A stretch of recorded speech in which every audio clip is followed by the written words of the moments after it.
Hey, this is Eric from itsthedj.com, and I have a really cool giveaway for you today. Here's what I have. Really good tune by the excellent DJ Sam Paganini and producer anyhow. You may have heard of his recent release on his new label. It's called Mercury. Sounds something like this.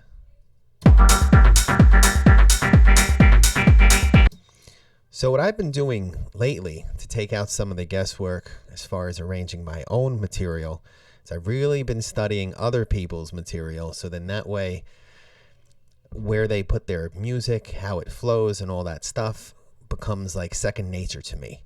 Like I learned a long time ago that if you want to be able to write persuasively, like writing copywriting or whatever, writing a story, the best thing that you could do is write word for word other people's writing. Really common technique. So I was like, why don't I do the same thing with music? So it's not copying, it's nothing like that. It's just saying to yourself, well, instead of me figuring out how my track should flow, why don't I just model somebody else's? So instead of me having to think and figure out where I should add various percussion parts, where I should have little breakdowns, here's a little breakdown. You can tell that the low end has been high passed and filtered out.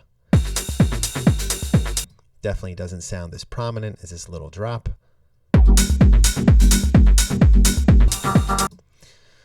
So if you work off someone else's arrangement, you could just put your own original material up against theirs. So I've mapped all this out using silent audio clips for you. Obviously, I'm not going to give you Sam's music. I would recommend that if you like this stuff, you should go and buy it and then drag it into this session. You download the session from me. And then if you have an idea that you're struggling to turn into a whole track, maybe it's like 8 bars long, 4 bars long, whatever, you can use the techniques that you learn about here to come up with some sort of an arrangement. Now, there's definitely some advanced things that Sam is doing that I may not recommend if you're still trying to get your first release done, or if you're even at the intermediate stage. He does some stuff that's definitely very different. He has some sections of his music that are beyond like the 8 or 16 bar sections. Don't get me wrong, he does use them, but he's got a couple sections here that are not in the typical like 8 or 16 bar kind of pattern or section. So here's one. So he's got this going on at bar 89, and then this lasts for 10 bars. There's like a little 2 bar fill here, and then it drops again at bar 99. The main breakdown of his tune, you know, it's very typical for tracks like this to start on, say, 121, which would mean that everything is working in sequences of 8 bars. His is 30 bars, so that's definitely a little different.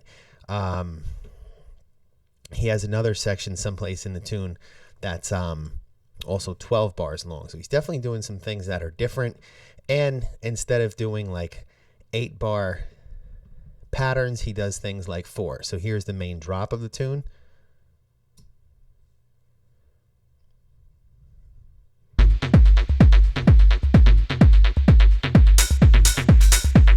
So usually sections like this are 8 bars long, but he starts his hi-hat again after 4 bars. So he does things like that periodically throughout the tune. Another thing that's great that he does that you should definitely take note of is he's not using the same little like clap fill. Like he uses these clap fills throughout the tune, like right here.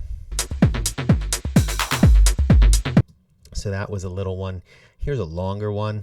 So he really mixes it up. Got the little hi-hat shuffle there as well.